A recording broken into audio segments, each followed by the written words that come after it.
Hello students, I am Mayank Kashyap, your physics teacher. आप सबों का स्वागत करता हूं आपके अपने YouTube channel faith in physics में। जैसा कि हम लोग प्रीवियस वीडियो में इलेक्ट्रिक करंट क्या है जाने थे, डिस्कशन किए थे। आपका उसका हमने जो भी कल के प्रीवियस वीडियो का जो भी नोट्स था वो टेलीग्राम चैनल और हमारा जो व्हाट्सएप ग्रुप है उसमें हमने उसका PDF नोट्स भी भेजा था। तो आप अगर वीडियो देखते हैं तो आप तुरंत डिस्क्रिप्शन में जाइए, जो हमारा टेलीग्राम चैनल का लिंक है उसको सब्सक्राइब कीजिए। वहाँ पे आपको हर वीडियो का नोट्स वहाँ पे अवेलेबल रहेगा उस सेम डे में, ज़्यादा से ज़्यादा इवनिंग तक आपको वहाँ पे अवेलेबल रहेगा। इसीलिए आप जो है जब भी वीडियो देखते हैं तो आपको नोट्स चाहिए, या तो आप स्क्रीन को पॉज करके लिख लीजिए, या आप चाहते हैं कि नहीं हमें PDF मिल जाए तो हैंड रिटेन नोट्स मैंने खुद उसको ये बनाया है, वो खुद आप नोट्स ले सकते हैं। ठीक है, तो हम लोग ज़्यादा टाइम नहीं लेते हैं, जस्ट 2 मिनट में रिकॉल करते हैं। इलेक्ट्रिक करंट हमने कल हमने पढ़ा था कि करंट क्या है, rate of flow of charge through any cross section.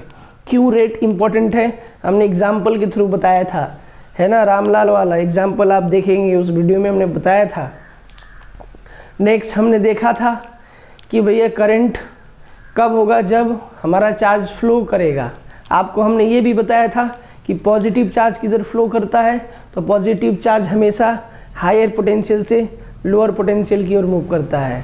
Negative charge किधर मूव करता है, लोअर पोटेंशियल से हायर पोटेंशियल की ओर।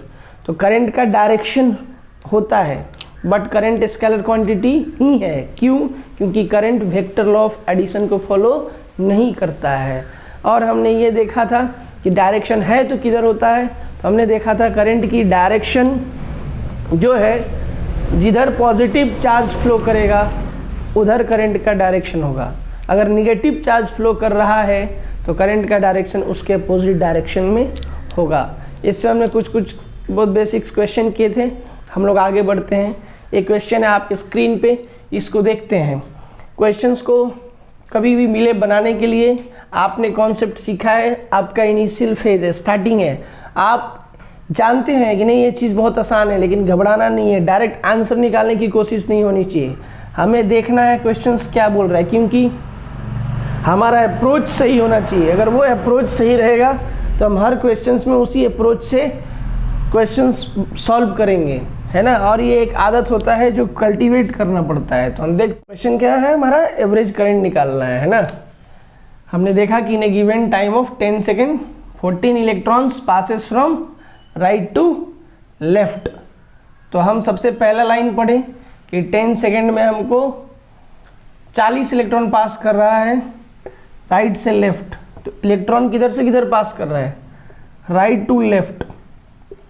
तो राइट टू लेफ्ट पास कर रहा है, इसके वजह से करंट किधर होगा, लेफ्ट टू राइट। तो इलेक्ट्रॉन के वजह से जो करंट होगा वो निकालेंगे। तो कैसे निकालेंगे, I ड्यू टू इलेक्ट्रॉन, कितना इलेक्ट्रॉन है 40, कितना चार्ज होता है एक का E, तो 40 का कितना 14 टू E, टाइम कितना 10, कितना हो गया 4E। अब देखो क्या बोलता है कि in the same interval of time, यानी कि इसी 10 सेकेंड में प्रोटॉन किधर मूव कर रहा है, 40 प्रोटॉन्स पास कर रहा है लेफ्ट टू राइट। तो प्रोटॉन लेफ्ट टू राइट जा रहा है, तो करंट इसके वजह से किधर होगा, लेफ्ट टू राइट होगा कि नहीं होगा।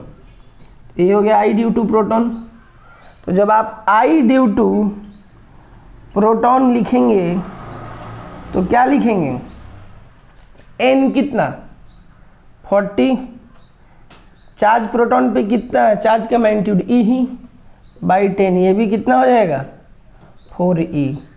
बताओ दोनों के वजह से करंट का डायरेक्शन सेम डायरेक्शन में है कि नहीं है, तो हम क्या लिखेंगे, I एवरेज या total current passing, I due to electron plus I due to proton, और हम टोटल जोड़ देंगे 4e प्लस 4e और ये हो जाएगा 8e। e की वैल्यू आप डालो 1.6 इंटू 10 का पावर माइनस 19 और यहाँ पे आप डाल सकते हैं, जो आंसर आएगा हमारा इतना एम्पेयर होगा। ओके, नेक्स्ट क्वेश्चन पे हम देखते हैं।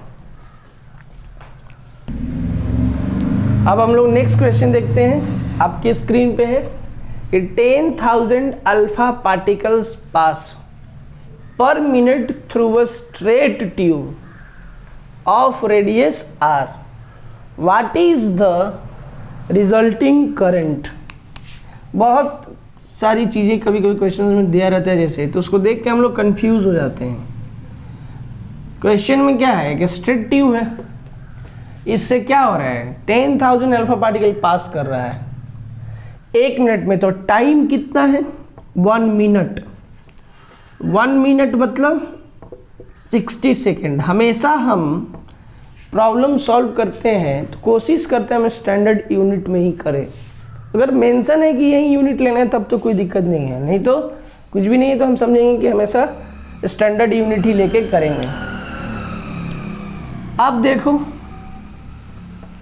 कितना अल्फा पार्टिकल है, 10,000 है, इतना अल्फा पार्टिकल है, तो टोटल नंबर ऑफ चार्ज निकालना हो तो इतना हमको पता चल गया, n पता चल गया, तो चार्ज निकालना है तो q कितना होता है ne, तो 10,000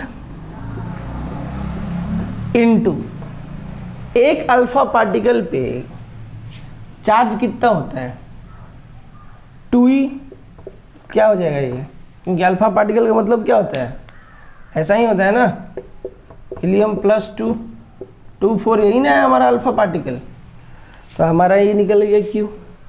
अब हमको क्या निकालना है, हमको करंट, तो I की वैल्यू क्या लिखेंगे Q/T, यानी कि 10,000 यानी कि 10,000 यानी कि 10 इंटू 2, हम डायरेक्ट इसको लिख सकते हैं 2 इंटू 10 का पावर 4 इंटू 1.6 इंटू 10 का power minus 19 divided by 60। Okay, ये हमारा हो जाएगा 230 है ना, और हम इसको हम डायरेक्ट लिख सकते हैं कि ये हम लिखें इसको तो लगभग 0.5 कि 1.6 को आप जब काटोगे यहाँ 30 से, है ना, ये पूरा जब आप सॉल्व करेंगे तो ये आएगा हमारा 0.5 इंटू 10 का पावर, ये 0 से 1 0 आएगा, 10 का पावर 3 इंटू 10 का पावर माइनस 19, ये 10 का पावर माइनस 16 एम्पेयर, ये आंसर आएगा। इक्वेशन क्या था कि 10,000 अल्फा पार्टिकल्स पास कर रहा है 1 मिनट में through straight tube of radius r। तो भाई करंट जो है, हम इस रेडियस से क्या लेना देना है, क्रॉस सेक्शन पे थोड़ी डिपेंड करता है। करंट का मतलब ये होता है rate of flow of charge through any cross section. तो हमने आई को क्या लिखेंगे बेसिकली Q/T। Q कितना है, एनी कितना अल्फा पार्टिकल है 10,000, एक अल्फा पार्टिकल पे चार्ज कितना 2e, सॉल्व किया आंसर है। ठीक है, अब देखिए हम लोग आगे बढ़ते हैं। देखो क्या करते हैं, देखना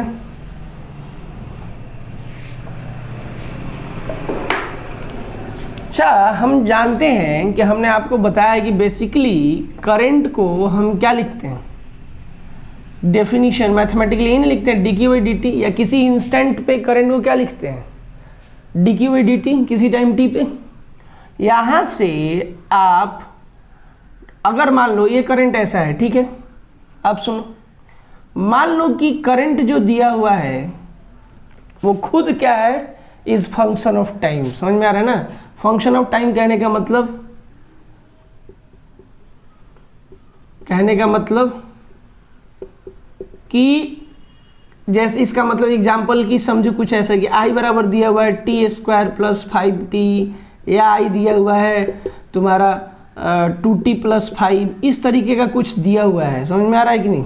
मतलब करंट को खुद t के टर्म में लिखा हुआ है, कुछ ऐसा। समझ में आ रहा है कि नहीं? तो उस केस में हम चार्ज कैसे निकालेंगे? तो यदि करंट टाइम का फंक्शन है देन, ये जस्ट मैंने आपको समझाने के लिए ऐसा बताया है कि current is function of time. कहना क्या चाहते हैं हम? कहना ये चाहते हैं कि करंट मान लो t के टर्म में कुछ लिखा हुआ है, t के फॉर्म में। जैसे हम कहते हैं ना y is a function of x, है ना? तो नहीं बोल लिखते हैं x² + 5x। आप लोग तो मैथ्स में इतना जानते ही होंगे। तो आप बताओ dq को आप क्या लिख सकते हैं? i × dt। तो dq यानी कि dq चार्ज में पता क्या लिख पाएंगे हम लोग? i × dt। तो अगर हमको ये लिखना हो कि t1 से t2 टाइम में कितना चार्ज फ्लो कर रहा है, तो हम टोटल चार्ज अगर लिखना चाहते हैं डेल क्यू, तो हम क्या लिखेंगे? इंटीग्रेशन ऑफ dq या इंटीग्रेशन ऑफ i dt। और कहाँ से कहाँ तक? t1 से t2 तक। मतलब ये है कि अगर हमें पता है कि i टाइम का फंक्शन है तो कितना चार्ज फ्लो करेगा एक पार्टिकुलर टाइम इंटरवल में, यानी कि t1 से t2 के बीच में, तो वो डेल क्यू हम कैसे निकालेंगे? इस तरीके से। मान लो इसी में कुछ और, कि मान लो t1 जब 0 है, q1 0 है और t2 t है, तो q कितना होगा? तो क्या करेंगे हम? डेल क्यू निकालना है ना, तो हम यहाँ पे क्या लिखेंगे? Integration of D Q. क्या है? इंटीग्रेशन ऑफ, ये यहाँ का मतलब क्या है? डायरेक्ट हम लिखेंगे आई डी टी t1 t2 और यहाँ पे क्या लिखेंगे? q1 q2। तो बताओ यही ना हो रहा है हमारा डेल क्यू, q2 - q1। तो अब यहाँ पे t1 को हम क्या लेंगे? 0 और t2, तो यहाँ पे i dt और यहाँ पे dq और इंटीग्रेशन q1 की जगह पर क्या रखेंगे? 0। जब t1 0 ले रहे हैं तो हमारा q1 कितना है? 0 है। और जब t2 क्या ले रहे हैं? t ले रहे हैं, तो उस टाइम पे चार्ज कितना है? q। यही q हमको निकालना है। और ये q क्या होगा? तो हम यहाँ से हम q को लिख सकते हैं। अगर आप चाहें तो हम ऊपर को मिटा दें, तो इसी को हम लिख सकते हैं यहाँ से। ये हमारा हो जाएगा q = integration of i dt from 0 to t।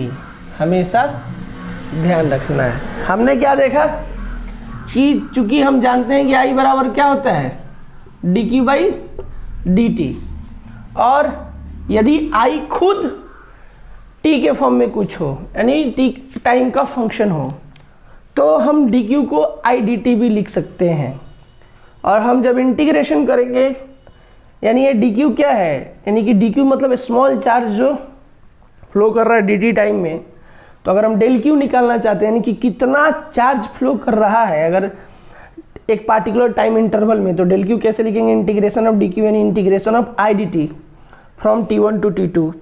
उसी को हमने दिखाया इधर कि आप मान लो कि टाइम t1 को 0 लेते हैं, उस टाइम पे अगर चार्ज q1 0 है और t2 टाइम को t लेते हैं और उस टाइम पे मान लो चार्ज q है, वही चार्ज अगर हमको निकालना है तो हम simple integration of i dt t1 t2 और इंटीग्रेशन ऑफ dq, ये बेसिकली कहाँ से कहाँ तक? q1 से q2। तभी तो इसको हम डेल q लिख रहे हैं।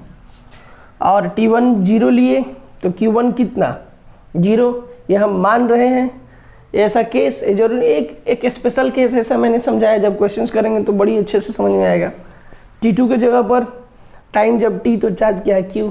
इसको हम सॉल्व किए, ये आया। ठीक है, अब हम देखते हैं, इसको हम मिटाते हैं हम, और कुछ मैं आपको चीज़ें समझाता हूँ। देखिए इसी में आपके पास, आप देखो तो आपके पास दो फॉर्मूला आया। या तो आप ये लिख सकते हो जहाँ पे आप इनिशियल टाइम 0 मान रहे हो, तब आप चार्ज निकाल रहे हो कि कितना चार्ज टी टाइम में फ्लो करेगा अगर current is a function of time t. या आपने देखा कि डेल क्यू बराबर integration of i d t from T1 to T2। अब कुछ भी देखिए, इन सब का आप क्या देख रहे हैं, बेसिकली क्या है, करंट और टाइम का इंटीग्रेशन है ना, ये डेफिनेट इंटीग्रेशन। आपको मालूम है कि इंटीग्रेशन ये बेसिकली ये जो डेफिनेट इंटीग्रेशन आप देख रहे हो, आप ये बेसिकली क्या रिप्रेजेंट करता है, एरिया अंडर कर्व। आपने पढ़ा होगा जब हम आई और टी का ग्राफ देखें और इसका कोई भी कर्व है मान लो ऐसा, तो मान लो T1 टाइम पे ये ऐसा है और T2 टाइम पे ऐसा है ये करंट। तो इस कर्व का, इस टर्म का जो मतलब है, ये मतलब ये है कि T1 से T2 टाइम तक करंट वर्सेस टाइम कर्व का जो एरिया है वो बेसिकली क्या बताएगा हमको, charge, total charge flowing in that time interval. तो हम लिख सकते हैं कि area under i t curve यानी करंट वर्सेस टाइम कर्व क्या बताएगा हमको, total charge flowing in that time interval. समझ में आ रहा है कि नहीं?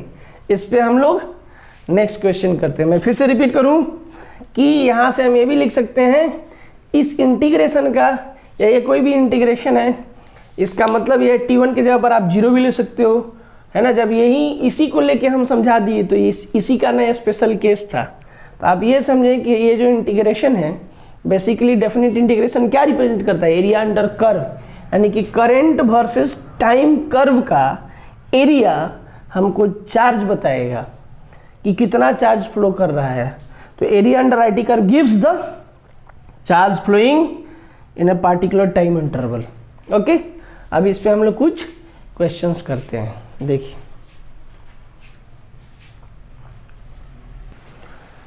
चलिए हम लोग नेक्स्ट क्वेश्चन देखते हैं। एक क्वेश्चन है कि a constant current of 4 ampere passes through a wire for 8 second. मतलब करंट जो पास कर रहा है वो कांस्टेंट करंट है 4 एम्पेयर, और कितने सेकेंड के लिए, 8 सेकेंड के लिए। तो बताइए कितना चार्ज फ्लो करेगा इस वायर से इसी गिवन टाइम इंटरवल में। तो एक छोटा सा चीज़ मैं आपको बताता हूँ, ध्यान रखना, नोट। बहुत सारा चीज़ हम क्वेश्चंस के थ्रू सीखते हैं, बहुत सारा फॉर्मूला, चीज़ें जो ज़रूरत है क्वेश्चंस बनाने के लिए। अच्छा बेटा, आपको हमने पढ़ाया है कि आई एवरेज को हम लिखते हैं del q by del t, लिखते हैं कि नहीं लिखते हैं? इसी को हम क्यू बाई टी भी बताए हैं। ये कब, ये बताया है कि नहीं बताया मैंने ऐसा? और ये जो करंट है ये बेसिकली क्या है, फिक्स है, कांस्टेंट है, तो वेरिएबल नहीं है। और यहाँ जो क्वेश्चन में भी करंट दिया हुआ है वो तो कांस्टेंट है। तो फॉर्मूला हम कौन सा यूज करेंगे, सिंस करंट इज कांस्टेंट तो हम डायरेक्ट यूज करेंगे I बराबर क्यू बाई टी, यानी कि Q equals to I into t, और I है हमारा 4 एम्पेयर, टाइम है 8 सेकेंड। चार्ज इस टाइम इंटरवल में टोटल कितना फ्लो करेगा, 32 कूलम। मिलते हैं नेक्स्ट क्वेश्चन अब करते हैं। चलिए नेक्स्ट क्वेश्चन है हमारा कि a wire carries a current of 2 ampere. मतलब एक वायर है जिसमें करंट हमारा कितना फ्लो हो रहा है, 2 एम्पेयर। पूछ रहा है कि कितना चार्ज पास करेगा इस क्रॉस सेक्शन से, मतलब वायर के क्रॉस सेक्शन से 1 सेकेंड में। तो डायरेक्ट क्यू क्या लिखेंगे, I इंटू टी क्यू, क्योंकि हमारा करंट कांस्टेंट है। तो 2 इंटू 1 2 कूलम। अब बोलता है कि how many electrons does this correspond to, मतलब इतना चार्ज में कितना इलेक्ट्रॉन्स होगा। तो Q बराबर NE, N बराबर Q बाई E यानी 2/1.6 इंटू 10 का पावर -19 और यहाँ से ये हो जाएगा यानी इक्वल्स टू 2/1.6 इंटू 10 का पावर ऊपर गया 19। इसको सॉल्व करेंगे हमारा आंसर आ जाएगा। आप कर सकते हो या मैं ही कर देता हूँ, इसमें क्या है। n इक्वल्स टू ये हो जाएगा 4.2 16 बच्चे 80 है ना इंटू 10 का पावर 19। नेक्स्ट क्वेश्चन हम लोग देखते हैं। देखिए क्वेश्चन है हमारा कि मान लीजिए किसी वायर से हमारा जो करंट पास कर रहा है वो इस तरीके से वेरी कर रहा है टाइम के साथ, I इक्वल्स टू 3 + 2t। इसी क्वेश्चन का पहला पार्ट है कि कितना coulomb, how many coulomb of charge passes through a wire, यानी उसी वायर में कितना चार्ज पास करेगा in the time interval between 0 and 4 second, यानी 0 से 4 सेकेंड के बीच में कितना कुलम ऑफ चार्ज पास करेगा। तो आप जानते हो यहाँ पे I जो है अब कांस्टेंट नहीं है, वेरिएबल है। उस केसेस में आपने बताया था Q equals to integration of I dt t1 से t2। तो इनिशियल टाइम 0, दूसरा टाइम 4 सेकेंड। हम लिख सकते हैं यहाँ से Q equals to integration of I का वैल्यू है 3 + 2t dt 0 to 4। Integration plus minus पे डिस्ट्रीब्यूट होता है तो हम इंटीग्रेशन 3 dt 0 से 4 plus integration of 2t dt 0 to 4, इसको सॉल्व करेंगे। यहाँ से हम लिखेंगे कांस्टेंट है, इंटीग्रेशन के बाहर आ जाएगा इंटीग्रेशन ऑफ dt t 0 से 4 प्लस 2 बाहर टी dt का इंटीग्रेशन t²/2 कहाँ से कहाँ तक 0 से 4। यहाँ से Q हो जाएगा 3 × 4 - 0 प्लस ये कैंसिल, तो 4 का स्क्वायर - 0 का स्क्वायर। यहाँ से आ गया हमारा Q 3 × 4 = 12 प्लस 16, यानी कि टोटल चार्ज जो फ्लो कर रहा होगा हमारा 0 से 4 सेकेंड के बीच में वो होगा हमारा 28 कूलम। 28 कूलम। अब हम चलते हैं इस क्वेश्चन के सेकेंड पार्ट को। उससे पहले मैं फिर से रिपीट कर दूं कि क्वेश्चन क्या था हमारा कि किसी वायर में जो करंट पास कर रहा है वो टाइम के साथ वेरी कर रहा है इस तरीके से। तो बताओ कि कितना कूलम चार्ज पास करेगा उसी वायर में 0 से 4 सेकेंड के बीच में। क्वेश्चंस जो दिया है उसको देख के हमें लगा कि करंट जो है यहाँ पे जो दिया वो वेरिएबल है। तो जब भी ऐसा है और चार्ज निकालना है तो फॉर्मूला हमारे पास था integration of I dt t1 से t2। तो t1 कितना है 0, t2 4। I के जगह पर रखा 3 + 2t dt। हम जानते हैं कि इंटीग्रेशन प्लस माइनस पे डिस्ट्रीब्यूट होता है। इंटीग्रेशन ऑफ 3 dt 0 से 4 plus integration of 2t dt 0 to 4। Integration अब ये 3 कांस्टेंट के बाहर, ये 3 कांस्टेंट है तो इंटीग्रेशन के बाहर, और dt का इंटीग्रेशन t लिमिट 0 से 4 प्लस 2t dt 2 बाहर, इंटीग्रेशन ऑफ t dt यानी x dx का इंटीग्रेशन क्या होता है x²/2 यानी t²/2 0 से 4। यहाँ पे 4 t के जगह एक बार 4 फिर -0 फिर इस तरह से किया, हमारा आंसर आया है। इंटीग्रेशन को देख के मन में थोड़ा सा डर होता है कि लगता है कि हमें नहीं आता, ऐसा नहीं है। जब भी अगर आपको लगे कि सर ये सब चीज़ें समझ में नहीं आ रहा है, आप बोलना, मैं इसको फिर से समझा दूंगा नेक्स्ट वीडियो में। जब भी जो भी प्रॉब्लम होता है आप कमेंट सेक्शन में ज़रूर बताएं, ओके। अब इसी क्वेश्चन का अगला पार्ट देखते हैं। चलिए अब जो हमने पिछला क्वेश्चन देखा था उसी का नेक्स्ट पार्ट।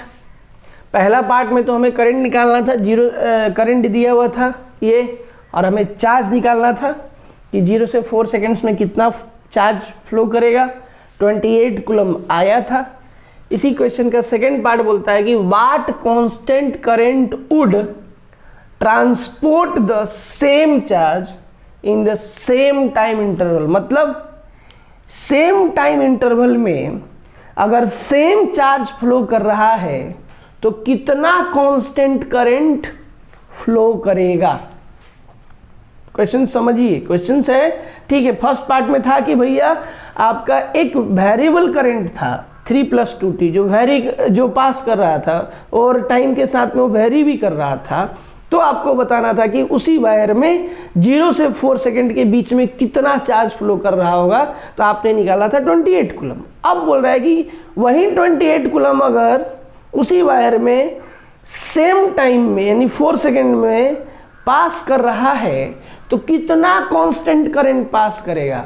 मतलब कांस्टेंट करंट कहने का मतलब एवरेज करंट आई, ये कितना होगा del Q by del T या Q by T। तो Q कितना, ये कांस्टेंट करंट का मतलब सिंपल आई, तो हम क्या लिखेंगे ये Q by T। Q कितना है हमारा 28, अब ये भी निकाला। टाइम कितना है 4, ये कितना हो जाएगा हमारा 28/4 7 एम्पेयर। ओके, चलिए अच्छे से देखेंगे, फिर हम बढ़ते हैं नेक्स्ट क्वेश्चन पे। चलिए हम लोग अब नेक्स्ट क्वेश्चन देखते हैं। हमारा क्वेश्चन है कि एक वायर में करंट जो पास कर रहा है वो टाइम के साथ वेरी करता है इस तरीके से I = 2 + 3t। क्वेश्चन देख के पहला लाइन पता चल गया कि जो वायर में करंट पास कर रहा है वेरिएबल करंट पास कर रहा है, यानी कि वो टाइम के साथ वेरी कर रहा है। क्वेश्चन है calculate the charge crossed through a cross section of the wire in first 10 second. मतलब अगर ये करंट पास कर रहा है तो बताओ कि पहले 10 सेकेंड में कितना चार्ज फ्लो कर रहा हो। सिंपल सी बात है कि करंट हमारा क्या है, यहाँ पे वेरिएबल है। करंट क्या है हमारा वेरिएबल है, तो डायरेक्ट हम फॉर्मूला यूज करेंगे Q = integration of I dt। कहाँ निकालना है फर्स्ट 10 सेकेंड यानी 0 से 10 सेकेंड, और ये हो जाएगा integration of 2 + 3t dt 0 to 10 second. Direct हम इसको सॉल्व करते हैं और यहाँ से हमें मालूम है कि इंटीग्रेशन प्लस माइनस पे डिस्ट्रीब्यूट होता है। 2 dt 0 to 10 plus integration of 3t dt 0 to 10, हमें दिख रहा है 2 बाहर, इंटीग्रेशन ऑफ dt t होता है 0 से 10 प्लस 3 बाहर, integration of t dt t² होता है और लिमिट 0 से 10। हम सॉल्व करेंगे इसको, हमारा आएगा Q = 2 × 10 - 0 प्लस 3 × 10² - 2 -0। यहाँ से हमारा आएगा, हम डायरेक्ट लिख सकते हैं 20 + 3 × 100/2 50 53 150 + 20 170 कूलम। इतना चार्ज फ्लो कर रहा होगा पहले 10 सेकेंड में। क्वेश्चन क्या था कि अगर हमारा एक वायर से जो करंट पास कर रहा है वो टाइम के साथ इस तरीके से वेरी करता है, तो बताइए कि उस वायर के क्रॉस सेक्शन से पहले 10 सेकेंड में कितना चार्ज फ्लो करेगा। क्वेश्चन देख के पता चला करंट वेरिएबल है और हम जानते हैं कि करंट वेरिएबल होगा, तो चार्ज निकालने का formula integration of I dt T1 to T2, तो T1 के जगह पर 0, T2 के जगह पर 10 = 2 + 3t dt 0 to 10। Integration plus minus पे डिस्ट्रीब्यूट होता है, integration of 2 dt 0 to 10 plus integration of 3t dt 0 to 10। आपको 2 कांस्टेंट है बाहर आया, इंटीग्रेशन ऑफ dt t 0 से 10 प्लस 3 × t²/2। क्यों? क्योंकि 3 कांस्टेंट है बाहर और टी डी टी का इंटीग्रेशन t²/2 0 to 10 और हम सॉल्व किए, आंसर आया। मिलते हैं नेक्स्ट क्वेश्चन पढ़ते हैं। चलिए एक हम ग्राफिकल क्वेश्चंस करते हैं, क्योंकि हमने पहले आपको बताया था कि करंट वर्सेस टाइम कर्व का जो एरिया है वो चार्ज बताता है, तो उस कॉन्सेप्ट को अप्लाई करने के लिए हमने ऐसा क्वेश्चन दिया है। क्वेश्चन क्या है कि किसी वायर में जो करंट पास कर रहा है टाइम के साथ, उसका और टाइम के बीच का ग्राफ दिया हुआ है ऐसा। इस एक्सिस पे करंट रिप्रेजेंट कर रहा है, वो करंट किस में होगा? एम्पेयर में।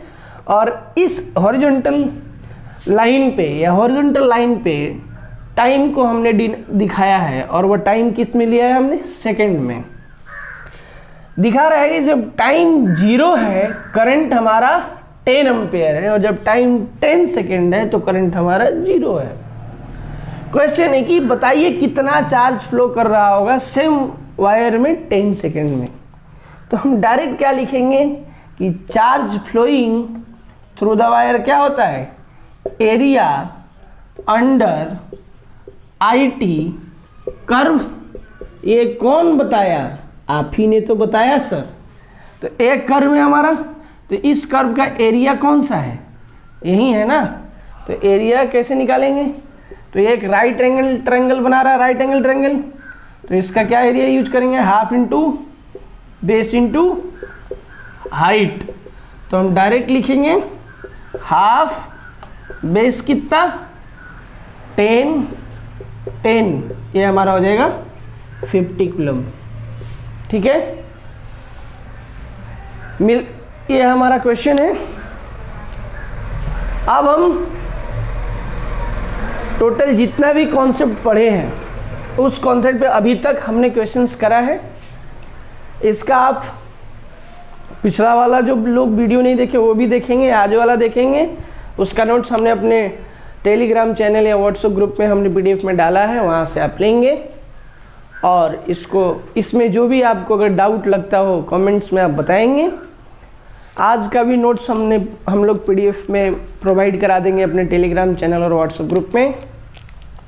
और आज आपको डेली प्रैक्टिस सीट जो हमने बोला था, कुछ क्वेश्चंस का 10 क्वेश्चन या जितना भी कोई 10 से 15 के बीच में उतने क्वेश्चंस का आपको सीट भी मिलेगा। तो हम लोग मिलते हैं नेक्स्ट क्लास में। तब तक आप वीडियो को देखिए, आपको लगे कि नहीं ये वीडियो हमें यूज़फुल है हमारे लिए, तो आप हमारे चैनल को सब्सक्राइब कीजिए कि ताकि हमें इंस्पिरेशन मिले और अच्छा वीडियो बना के हम डालें। और ध्यान रखिएगा, हम लोग ये पूरा कंटिन्यू करेंगे और पूरा एक भी टॉपिक छोड़ेंगे नहीं। याद रखना, एक भी टॉपिक नहीं छोड़ेंगे। पूरा नोट्स, क्वेश्चन, सब कुछ, उसका डिटेल सॉल्यूशन, एवरीथिंग आपको हम यहाँ पे प्रोवाइड कराएंगे। जितना बोला है उतना ज़रूर करेगा मैं। आप लोग से भी कोऑपरेशन चाहिए। पढ़ें, आप देखें, अच्छा लगे, समझ में आए, आपको लग रहा है कि आपके लिए हेल्पफुल है, वीडियोज़ को लाइक कीजिए, सब्सक्राइब कीजिए, दोस्तों को भी बताइए। और ध्यान रखिए, घर पे रहिए, खूब मन लगा के पढ़िए, टाइम को वेस्ट नहीं कीजिए। मिलते हैं नेक्स्ट क्लास में। Thank you.